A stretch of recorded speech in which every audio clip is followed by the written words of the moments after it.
In your opening remarks, Mr. Shroff, you spoke about how the relationship of the promoters in this country and, let's say, the other stakeholders have sort of changed because of what you call a landmark sort of watershed moment in the form of insolvency. What are those? How have those conversations changed now? How are promoters, let's say, behaving differently?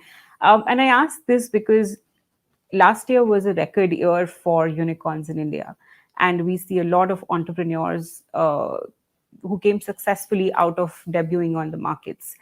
Yet we continue to see that entitlement from a lot of promoters with 4%, with 6%, with not even being categorized in the promoter group. But that DNA of entitlement that, hey, look, I have built it, and at 4 or 5%, it should be me running the things and me who is, the karta dharta of this company, in spite of private equity and institutional capital. Do you think that it's the same problem in a different, newer form? So I think firstly we're talking of two very different things.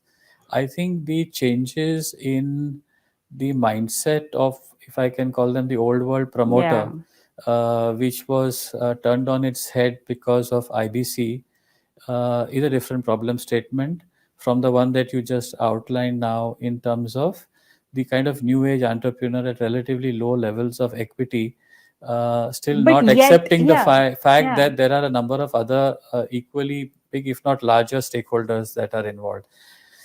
So I think the first problem of the, if I can call it, the old economy promoter was a sense of entitlement, and also it was an arbitrage on our legal system, that I can drag on this forever.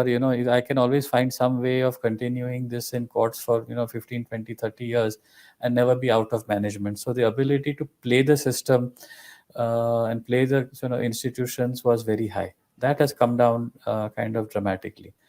So the earlier notion, or at least in belief in some parts of the private sector, that this is a loan, I don't have to repay it back. The repayment is optional. That no longer exists today. You can lose control, and you will lose control of your business if you don't honor these contracts. So this is problem statement number one, and let's put it to the side for a second. The problem of the new age entrepreneur, I think, is a very different one. I think it firstly starts with a very defective and skewed capital table. The cap table is the root of the problem, because at the early stage when they were setting up, they've given away so much So much equity equity. Yeah. without realizing what they're doing. This can link back to the fact that there is no real, venture debt finance that is available, and the emotional realization, somewhere along the line, that I've actually got very little level of influence because of the low percentage that I'm holding. People have taken time to come to terms with that, and there are several examples. I won't Yeah. take any names, but we see that. So it is essentially a governance problem. I see what we are seeing in kind of the new age startup economy, and the mentality of they come with, where governance, principles, and the kind of ethics of being a manager in that sense are not very clear. So that's a very different problem. And there are No, no. that sense of entitlement, as we sort of see them speak and behave, seems to continue. It's just very little they can do about it given their, let's say, ownership Yeah, and I think first they've status. got to emotionally accept that they are a minority stakeholder, Yeah. and that there are many other stakeholders with larger financial interests. That is, they have, most of them haven't accepted that. Yeah. That is the problem. And I mean, were you equally perturbed as a lot of people with how the valuations were going on the last year round So where if you go back in history, you'll find so many bubbles. The dot-com bubble was one example of that. This is some form of bubble only, okay.